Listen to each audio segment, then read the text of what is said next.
মৰমৰ তৃতীয় শ্ৰেণীৰ ছাত্ৰ ছাত্ৰীসকল কেনে আছা? আশা কৰোঁ তোমালোক ভালেই আছা। তো আমাৰ পৰীক্ষা এটা আহিবলৈ লৈছে, নাচ পৰীক্ষাৰ অন্তিম পৰীক্ষা হ'বলৈ লৈছে, গুণোৎসৱ আহি আছে। গতিকে খমন আমি সকলোৱে সাজু হ'ব লাগে নাচ আৰু গুণোৎসৱৰ বাবে। এইবাৰ গুণোৎসৱত যদি আমি ভাল নম্বৰ আমি ল'ব পাৰোঁ, গতিকে আমি কিছুমান কনচেপ্ট ক্লিয়াৰ কৰিম। আহাচোন আমি গণিতৰ কিছুমান ধাৰণা আমি ক্লিয়াৰ কৰিবলৈ যত্ন কৰোঁ। গতিকে আজি আমি আলোচনা কৰিম পাঠ নং 4 সংখ্যাৰ ধাৰণা 501ৰ পৰা 599 লৈ। গতিকে মৰমৰ ছাত্ৰ ছাত্ৰীসকল, যদি তোমালোকে মোৰ চেনেলটোত প্ৰথমবাৰৰ বাবে আহিছা, গতিকে তোমালোকে মোৰ চেনেলটো ছাবস্ক্ৰাইব কৰি দিবা আৰু ভিডিঅ'বোৰ ভাল লাগিলে নিশ্চয় লাইক এটা কৰিবা আৰু নটিফিকেশ্যন বেল আইকনটো প্ৰেছ কৰি দিবা, যাতে তোমালোকৰ গুণোৎসৱৰ বাবে মই সাজু কৰি উলিওৱা সকলোবোৰ ভিডিঅ' তোমালোকে পাবলৈ সক্ষম হোৱা। ইয়াৰ লগতে তোমালোকক মই আপাৰ ক্লাছ অৰ্থাৎ হাইস্কুলৰ কিছুমান ভিডিঅ' দি গৈ থাকোঁ। গতিকে সেইবোৰ তোমালোকে নাচালেও অন্ততঃ LPৰ ভিডিঅ'বোৰ তোমালোকে চাবা।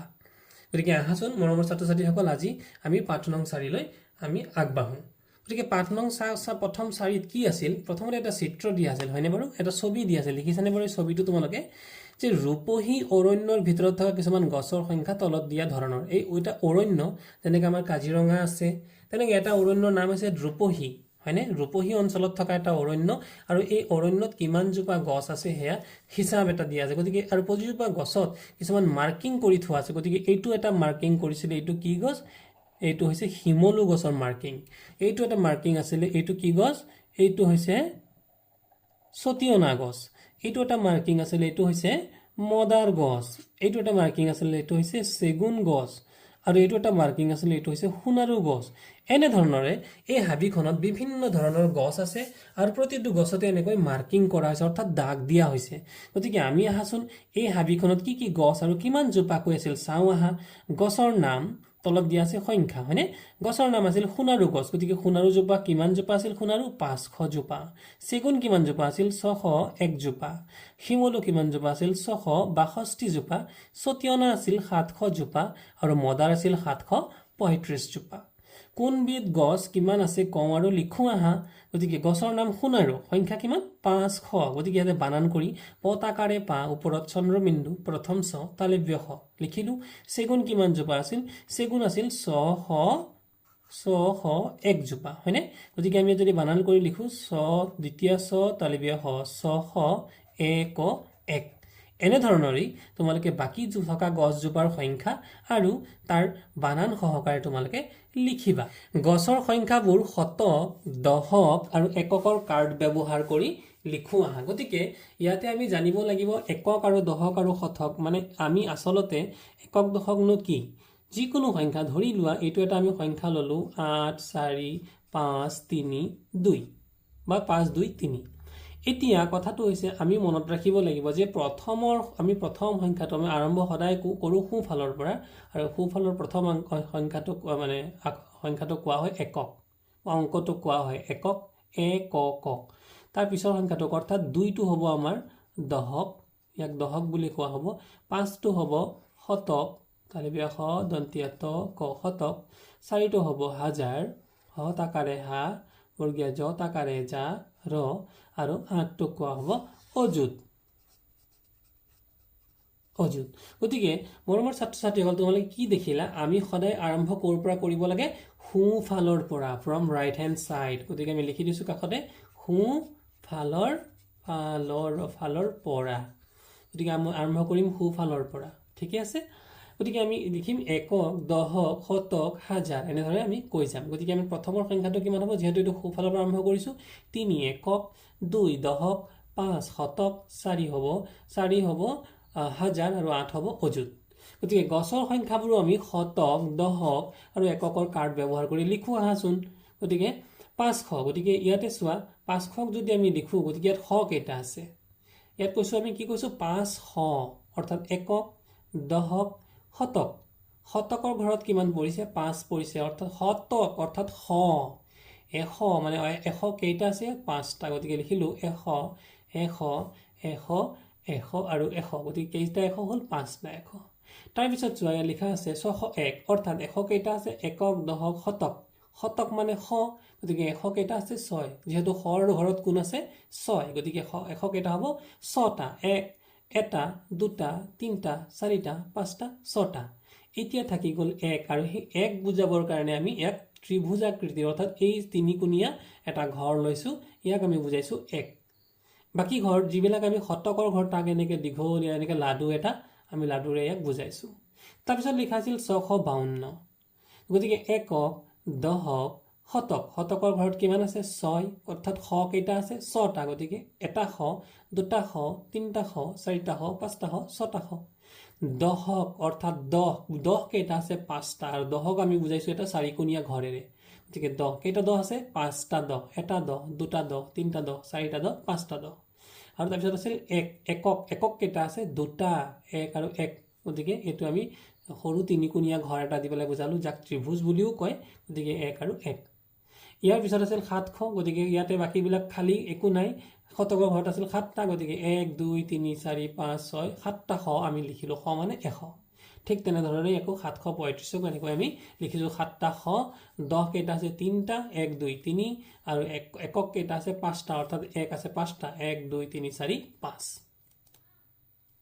তো মৰমৰ ছাত্ৰ-ছাত্ৰীসকল ঠিক এনেধৰণেৰে আমি নিজে কৰা অৰ্থাৎ পিছৰ বাকচটো এনেধৰণে আমি পৰিপূৰ্ণ কৰিম গতিকে ছাত্ৰ-ছাত্ৰীসকল আহাচোন আমি এটা নিজে কৰিবলৈ চেষ্টা কৰোঁ গতিকে একক দহক শতক গতিকে শতকত অৰ্থাৎ শ কেইটা শ আছে 5শ আমি শটো কি হিচাপত দিছিলোঁ এটা এনেকুৱা ঘূৰণীয়া হিচাপত গতিকে ইয়াত এটা 100 লিখিলোঁ কেইটা আমাক 100 লাগিব 5টা নেক্সট দিলোঁ আৰু এটা 100 হয় তাৰপিছত দিলোঁ আৰু এটা 100 তিনিটা হ'ল তাৰপিছত দিলোঁ আৰু এটা 100 চাৰিটা হ'ল তাৰপিছত দিলোঁ আৰু এটা 100 5টা হৈ গ'ল আমাৰ তাৰপিছত আছিল 10 কেইটা আছে একক দহক 10 আছে 8টা আৰু 10টোক আমি কেনেকৈ বুজাইছিলোঁ চাৰিকোণীয়া ঘৰেৰে গতিকে প্ৰথম লিখিলোঁ এটা 10 তাৰপিছত লিখিলোঁ আৰু এটা 10 তাৰপিছত লিখিলোঁ আৰু এটা 10 কেইটা হ'ল তিনিটা তাৰপিছত লিখিলোঁ আৰু এটা 10 চাৰিটা হৈ গ'ল তাৰপিছত লিখিলোঁ আৰু এটা 10 5টা হৈ গ'ল তাৰপিছত আৰু এটা 10 6টা হৈ গ'ল তাৰপিছত আৰু এটা 10 7টা হৈ গ'ল তাৰপিছত আৰু এটা 10 8টা হৈ গ'ল 10ৰ সংখ্যা 10ৰ কাম শেষ এইবাৰ আমাৰ থাকি গ'ল এককৰ কাম একক হিচাপত কেইটা একক আছে ইয়াত কেইটা 1 আছে অৰ্থাৎ 8টা 1 আছে গতিকে আমি কিহেৰে বুজাওঁ তিনিকোণীয়া ঘৰটোৰে অৰ্থাৎ ত্ৰিভুজেৰে এটা দুটা তিনিটা চাৰিটা 5টা 6টা 7টা 8টা আৰু গোটেইবোৰত আমি কি লিখি দিব লাগিব ভিতৰত 1 1 1 1 আৰু 1 আৰু 1 হৈ গ'ল গতিকে মৰমৰ ছাত্ৰ-ছাত্ৰীসকল আৰু এটা আমি উদাহৰণ লওঁ ইয়াত দিছে একৰ ঘৰটো একোৱেই নাই শূন্য আমি একো নিলিখোঁ দহকৰ ঘৰত একো নাই আমি একো নিলিখোঁ আছে শতকৰ ঘৰত শ কেইটা আছে 6টা শ গতিকে আমি লিখিম এটা শ দুটা শ তিনিটা শ চাৰিটা শ 5টা শ আৰু 6টা শ আৰু আমাৰ লিখিবলৈ ইয়াত যিহেতু দহক নাই দহক শূন্য একক নাই শূন্য আমি একো লিখিব নালাগে এতিয়া মৰমৰ ছাত্ৰ-ছাত্ৰীসকল তোমালোকে বাকী যিখিনি ঘৰ আছে তোমালোকে এনেদৰেই পূৰাবলৈ যত্ন কৰিবা চাবা তোমালোকে যদি এনেকৈ চেষ্টা কৰা খুব ধুনীয়াকৈ তোমালোকে শিকি যাবা এইবাৰ আমাক কিছুমান কাৰ্ড দিয়া হৈছে গতিকে এইটো চোৱাচোন ইয়াত শ কেইটা আছে শ আছে 2টা তাৰপিছত 10 কেইটা আছে 10 আছে 3টা আৰু 1 কেইটা আছে 1 আছে 2টা গতিকে আমি লিখিছিলোঁ কি একক দহক আৰু শতক হয়নে বাৰু আমি এনেদৰে সোঁফালৰ পৰা একক দহক শতক আমি লিখি যাওঁ গতিকে একক কেইটা আছে ইয়াত 1 আৰু 1 কেইটা হৈ গ'ল 2টা একক আছে 2টা মিলাই পেলাই কিমান হৈ গ'ল 2 গতিকে আমি লিখিছোঁ ইয়াত 2 তাৰপিছত দহক কেইটা আছে 1 2 3টা গতিকে ইয়াত লিখিব লাগিব 3 আৰু তাৰপিছত শ কেইটা আছে 2টা গতিকে লিখিব লাগিব 2 গতিকে আমি যদি মিলাই চাওঁ সোঁফালৰ পৰা একক দহক শতক বুজি পাইছা গতিকে এনেদৰেই তোমালোকে বাকীবোৰ ঘৰো কমপ্লিট কৰিবা আশা কৰোঁ এই অংকবোৰ কৰি তোমালোকে অতি আনন্দ পাবা আমি যদি কওঁ তোমালোকে এনজয় কৰিবা ইয়াৰ পিছতেই মৰমৰ ছাত্ৰ-ছাত্ৰীসকল তোমালোকৰ এইবাৰ ইতিমধ্যে হৈ যোৱা নাচৰ মডেল কুৱেশ্যন পেপাৰত এটা অংক আহিছিল 39 নম্বৰ অংক য'ত দিয়া হৈছিল যে তলত দিয়া সংখ্যাকেইটাৰ ঘেৰ দিয়া অংকটোৰ স্থানীয় মান লিখা ইয়াত 6 5 আৰু 9 লিখা হৈছিল আৰু যদি ঘেৰ দিয়া হৈছিল মাজৰ সংখ্যাটো অৰ্থাৎ আমি যদি সোঁফালৰ পৰা গণি যাওঁ ছাত্ৰ-ছাত্ৰীসকল গতিকে কি হ'ব এইটো হ'ব একক তাৰপিছত এইটো হ'ব দহক আৰু এইটো হ'ব শতক গতিকে মাজৰ সংখ্যাটো কিমান আছিল মাজৰ সংখ্যাটোৰ স্থানীয় মান হ'ব 10 একক হ'লে 1 দহক হ'লে 10 আৰু শতক হ'লে স্থানীয় মান 100 গতিকে আমাক অপশ্যন অৰ্থাৎ আমাক এই উত্তৰ দিছিল কি ইয়াত দিছিল 5 একক শুদ্ধ হ'বনে বাৰু এই 5টো একক হ'বনে নহ'ব কাৰণ একক হ'বৰ কাৰণে প্ৰথম স্থানত থাকিব লাগিব 5 শ হ'বনে বাৰু একক দশক শতক অৰ্থাৎ ইয়াত থাকিলে আমি লিখিলোহেঁতেন 500 510 হয় একক দশক যিহেতু আমি দ্বিতীয় স্থানত আছে ই হ'ব 10 আৰু শেষত আছিল 5000 এটো একক দশক শতক হাজাৰ হাজাৰৰ আগত একোৱে নাই গতিকে 5ৰ স্থানীয় মান কেতিয়াও হাজাৰ নহয় গতিকে শুদ্ধ উত্তৰটো হ'ব 510 গতিকে এনে ধৰণৰ অংকবোৰ আমি পাঠ নং 4তেই পাম পাঠ নং 4ত চোৱা তোমালোকে কেইটামান অংক দিয়া হৈছিল গতিকে এই যে সংখ্যা ঘেৰ দিয়া অংকৰ স্থানীয় মান আৰু নিজা মান লিখোৱা গতিকে গুণোৎসৱত এনে ধৰণৰ প্ৰশ্ন অহাটো ছাত্ৰ ছাত্ৰীৰ একেবাৰে খাটাং গতিকে ইয়াতে চোৱা প্ৰথম অংকটো দিছিল ঘেৰ দিছিল 2 গতিকে 2 ইয়াৰ স্থানীয় মানটো কিমান বা ইয়াৰ স্থান কিমান 2ৰ স্থান হৈছে দশক আৰু অংকটোৰ স্থানীয় মান হৈছে 2 10 একক দশকে 10 কেইটা আছে দুটা আছে 2 10 মানে 20 1 10 মানে 10 2 10 মানে 20 3 10 মানে 30 4 10 মানে 40 এনে ধৰণৰ গতিকে অংকটোৰ নিজা মান কিমান ইয়াৰ নিজা মান হৈছে 2 ঠিক তেনেকৈ তাৰ পিছৰ অংকটো ইয়াৰ ঘেৰ দিয়া অংকটো মানে স্থান কিমান এটা হৈছে একক যেহেতু প্ৰথমতে আছে এটো হ'ব কি একক হল তাৰপিছত আমি ইয়াৰ অংকটোৰ স্থানীয় মান লিখিবলৈ দিছে ইয়াতে লিখিম আমি 1 ইয়াতে 1 বুলি লিখিম অৰ্থাৎ ইয়াত কিমান হ'ব 1 পূৰণ 1 একেই হ'ব আৰু এই অংকটোৰ নিজা স্থানীয় মান ইয়াতে কিমান হ'ব নিজা স্থানীয় মান ইয়াতে দিয়া হ'ব কি 2 1 হয়নে গতিকে 2 1ত কিমান হ'ব মুঠতে 2 হ'ব আৰু নিজা স্থানীয় মান কিমান হ'ব 2 তাৰ পিছৰ অংকটোত চোৱা ঘেৰ ইয়াত চোৱা একক দশক শতক গতিকে মৰমৰ ছাত্ৰ ছাত্ৰীসকল ঘেৰ দিছে কোনটো অংকত আমাৰ একক দশক শতকৰ মানে শতকৰ শাৰীত থকা সংখ্যাটো ঘেৰ দিবা অংকটো ঘেৰ দিয়া হৈছে যে অংকটো কিমান অংকটো হৈছে 6 আৰু ইয়াৰ স্থান অংকটোৰ স্থান কিমান শতক আমি লিখিম তালব্য হ দন্তীয়া ত ক শতক আৰু যদি ইয়াক আমি অংকটোৰ স্থানীয় মান হ'ব 6 শতক বা 600 আৰু ইয়াক লিখিব লাগিব এনে ধৰণৰে 600 ঠিক আছে গতিকে অংকটোৰ নিজা মান কিমান অংকটোৰ নিজা মান হৈছে 6 আশা কৰোঁ তোমালোকে মৰমৰ ছাত্ৰ ছাত্ৰীসকল এনে ধৰণৰে পৰৱৰ্তী খালী ঘৰবোৰ পুৰাবলৈ যত্ন কৰিবা ইয়াৰ পিছৰ অংকটোত দিয়া আছিল সংখ্যাবোৰ খালী বাকচবোৰত লিখোৱা গতিকে প্ৰথম লিখিছে 500 আমি 500 লিখিলো তাৰ পিছত আছে 520 গতিকে আমি লিখিম 520 এনে ধৰণৰে তাৰ পিছত আছিল 527 গতিকে 500 অৰ্থাৎ একক দশক শতকৰ ঘৰত কিমান থাকিব 500 গতিকে এটো হ'ল 5 আৰু বাকি কিমান থাকি গ'ল 27 603 একক দশক শতক গতিকে শত কিমান আছে একক দশক শতকত আছে 600 গতিকে ইয়াত হ'ব 6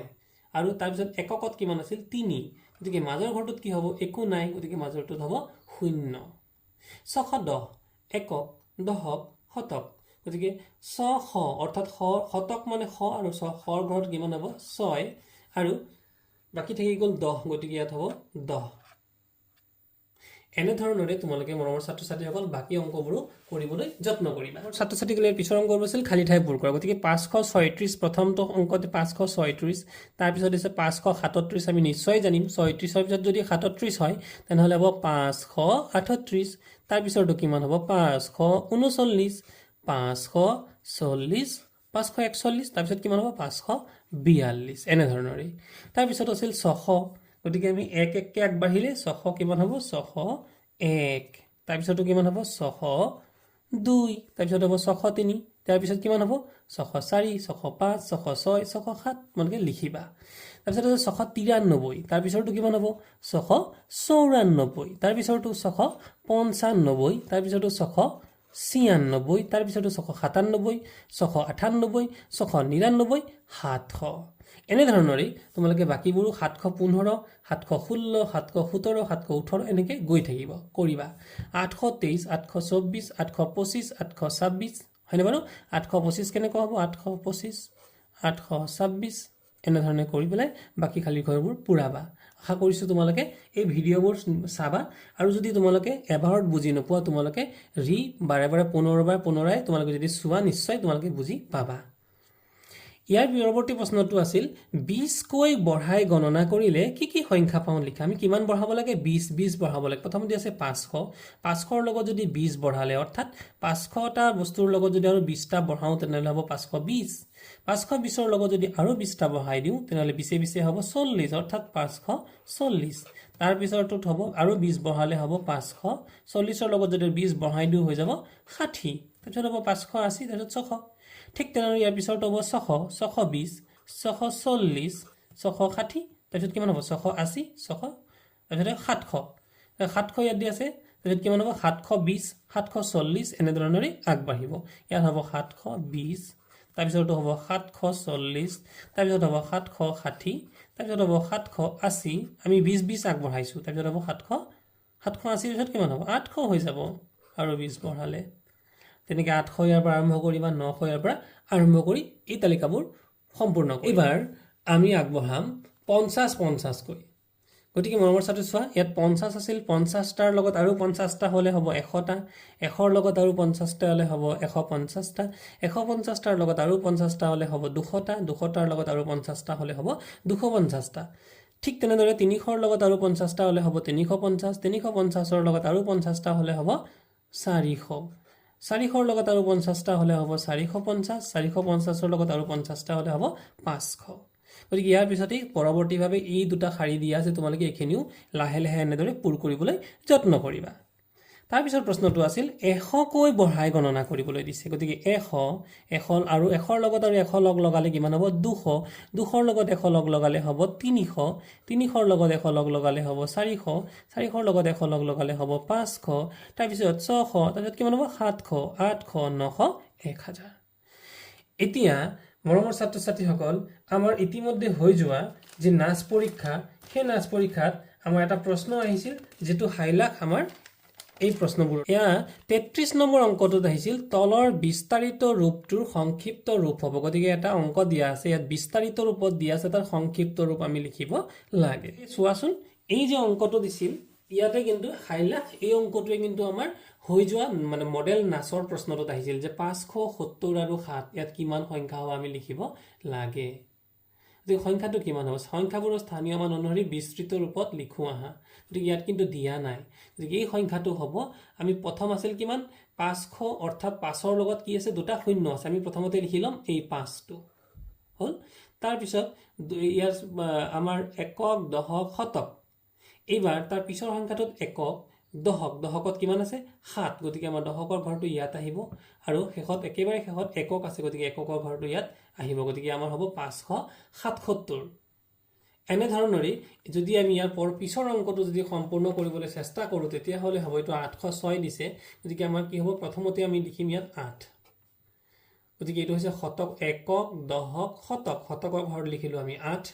দশকৰ ঘৰটো আমি একো নাই গতিকে 0 আৰু এককৰ ঘৰটোত আছে 6 গতিকে এটো হ'ব 806 কিন্তু এতিয়া কথাটো হ'ল যেহেতু ইয়াত দশক আৰু শতকৰ ঘৰটো খালি থাকিল ইয়াত আমি দুটা শূন্য দিব লাগিব ঠিক তেনেকৈ দশকৰ পিছত এককৰ ঘৰটো খালি থকাৰ কাৰণে ইয়াত এটা শূন্য দিব লাগিব এয়া হ'ব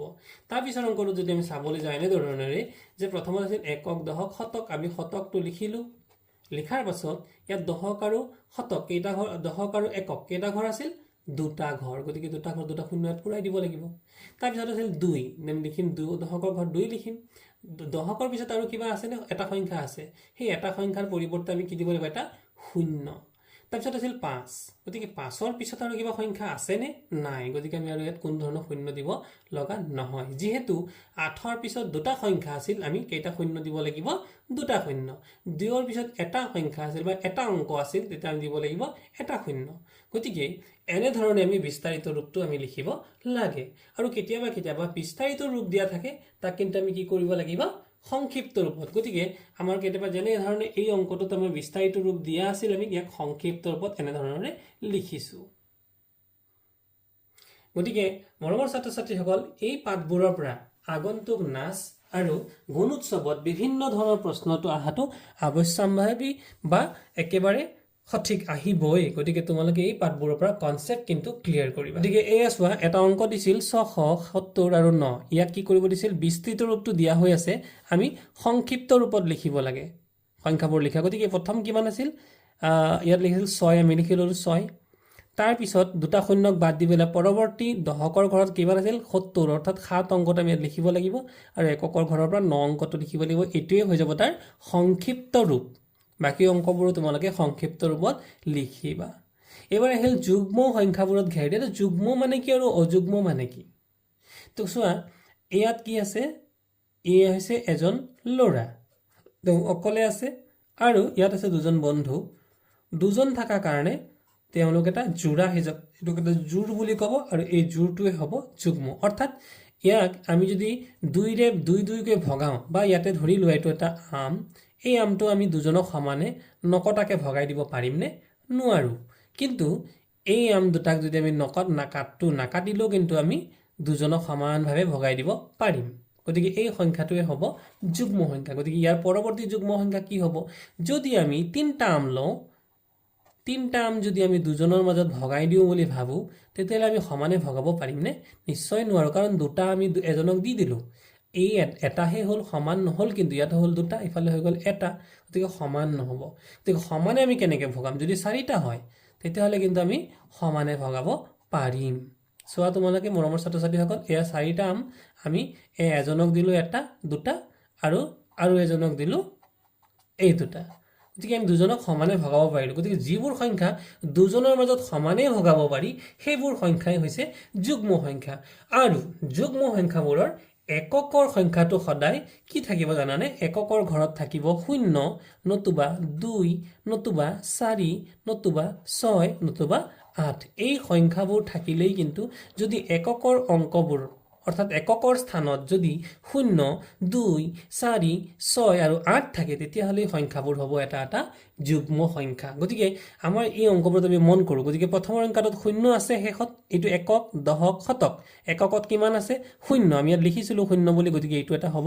যুগ্ম সংখ্যা পৰৱৰ্তী সংখ্যাটোত 5 2 3 অৰ্থাৎ 523 গতিকে ইয়াত এককৰ সংখ্যাৰ ঘৰটোত কিমান আছে 3 আছে গতিকে ই যুগ্ম হ'বনে আমি ইয়াত অপচনটোত চোৱা আমাৰ যি অপচনবোৰ আছে 0 2 4 6 আৰু 8 3 কিন্তু ইয়াত কোনো স্থান নাই গতিকে এই 523 টো যুগ্ম সংখ্যা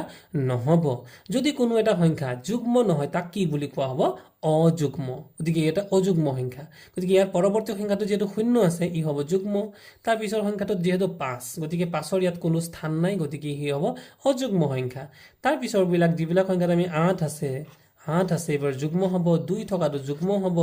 542 অৰ্থাৎ ইয়াত এককৰ স্থানত কিমান আছে 2 গতিকে এটো যুগ্ম এককৰ স্থানত 9 আছে গতিকে 9 টো হ'ব ইয়াত স্থান নাই গতিকে 9 হ'ব এটা অযুগ্ম সংখ্যা অৰ্থাৎ 629 হ'ব এটা অযুগ্ম সংখ্যা ঠিক তেনেদৰে 793 এককত কিমান আছে 3 ই হ'ব এটা অযুগ্ম সংখ্যা 814 আছে 4 গতিকে 4 ইয়াত আছে অৰ্থাৎ ই আমি যদি শেষত 4 থাকে অৰ্থাৎ দুজন এনেকে দুজনৰ মাজত ভগাব পাৰিম গতিকে ই হ'ব এটা যুগ্ম সংখ্যা গতিকে মৰমৰ ছাত্ৰ-ছাত্ৰীসকল আশা কৰো তোমালোকে যুগ্ম আৰু অযুগ্ম সংখ্যাবোৰ বুজি পাইছা গতিকে এই তলৰ এটা অংক দিছে গতিকে ইয়াৰ পৰা আমি যুগ্ম আৰু অযুগ্ম সংখ্যা বাছিব লাগে আৰু যুগ্মবোৰত চাৰিকোণীয়া ঘৰৰে সজাব লাগে আৰু অযুগ্মবোৰত গোল ঘেৰ দিব লাগে গতিকে ইয়াত যেটো শেষৰ অংকটো 1 গতিকে এটো অযুগ্ম গোল ঘেৰ দিয়া হৈছে আৰু ইয়াত যেটো শেষৰ অংকটো 0 অৰ্থাৎ এককৰ স্থানত 0 আছে গতিকে ই হ'ব এটা যুগ্ম সংখ্যা আৰু যুগ্ম সংখ্যাটোক আমি চাৰিকোণীয়া ঘৰেৰে ঘেৰ দিছো তাৰ পিছৰ সংখ্যাটোত আছে এককৰ স্থানত কিমান আছে 1 গতিকে ই এটা বেজৰীয়া সংখ্যা অৰ্থাৎ 0 2 4 বা 6 বা 8 শেষত নাই গতিকে ই হ'ব এটা অযুগ্ম সংখ্যা আৰু অযুগ্ম সংখ্যাক আমি গোলেৰে ঘেৰ কৰিম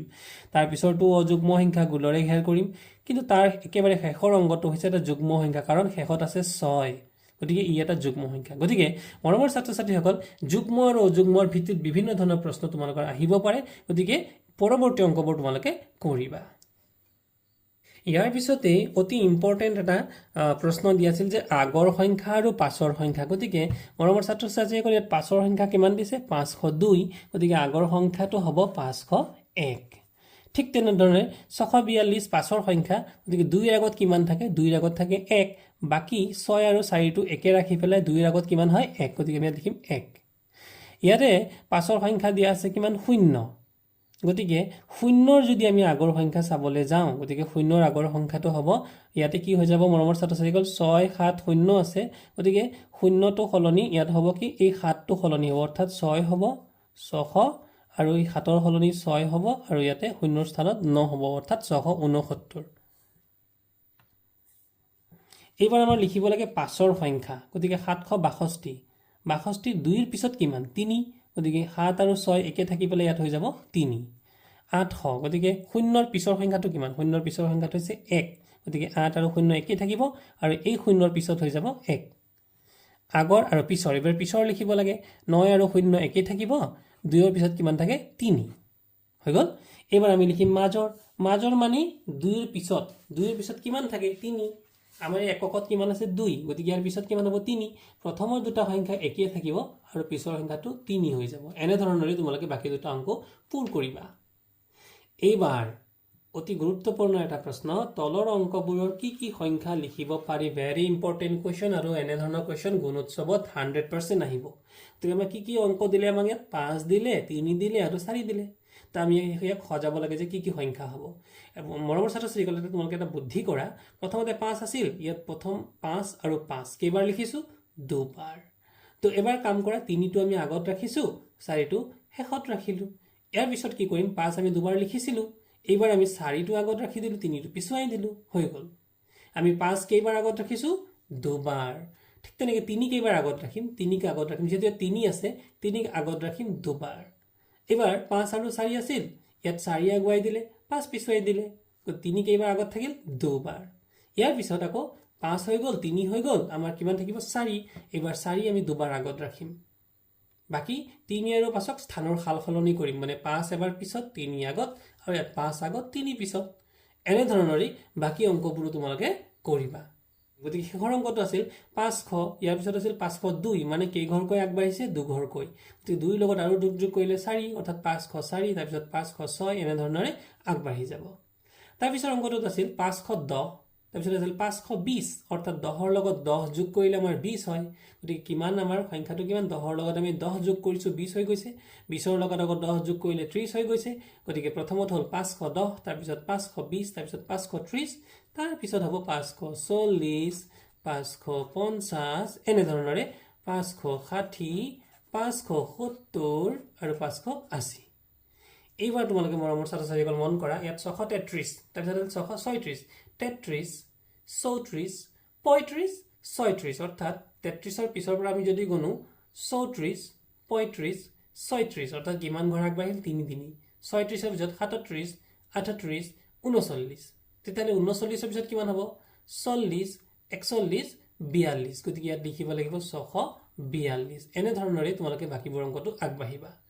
তাৰপিছত আছিল 735 ইয়াত আছিল 740 গতিকে 35ৰ পৰা 40 হলে বাকি চোৱা প্ৰথমৰ যি শতকৰ ঘৰৰ অংকটো কিন্তু একেই আছে হলনি হ'ব আমাৰ পিছৰটো গতিকে 35ৰ পৰা 36 37 38 39 40 কেইটা ঘৰ হ'ল 5টা গতিকে 5 কে আমাৰ বাঢ়ি যাব গতিকে 40 ৰ পৰা 5 ঘৰ বঢ়ালে 41 42 43 44 45 আকৌ 5 ঘৰ যদি বাঢ়ি যায় তেতিয়াহ'লে 7টো একেই থাকিব বাকি 45ৰ পৰা 5 ঘৰ বাঢ়িলে 46 47 48 49 50 গতিকে এনে ধৰণে মৰমৰ ছাত্ৰ-ছাত্ৰীসকল আগবাঢ়ি যাবা আৰু আশা ৰাখিছো তোমালোকে এই পাঠটো এনে ধৰণে বুজি পাবা আৰু যিবোৰ ভিডিও তোমালোকে এবাৰত বুজি নোপোৱা তোমালোকে বাৰম্বাৰ তোমালোকে চালে কিন্তু লাহে লাহে বুজি পাবা আৰু ইয়াৰ বাহিৰেও নবুজিলে তোমালোকে মোক কমেন্ট কৰিবা আৰু মোৰ ভিডিওবোৰ ভাল লাগিলে লাইক কৰিবলৈ নাপাহৰিবা আৰু বন্ধুসকলকো ভিডিওবোৰ সাবস্ক্ৰাইব কৰিবলৈ ক'বা ঠিক আছে থ্যাংক ইউ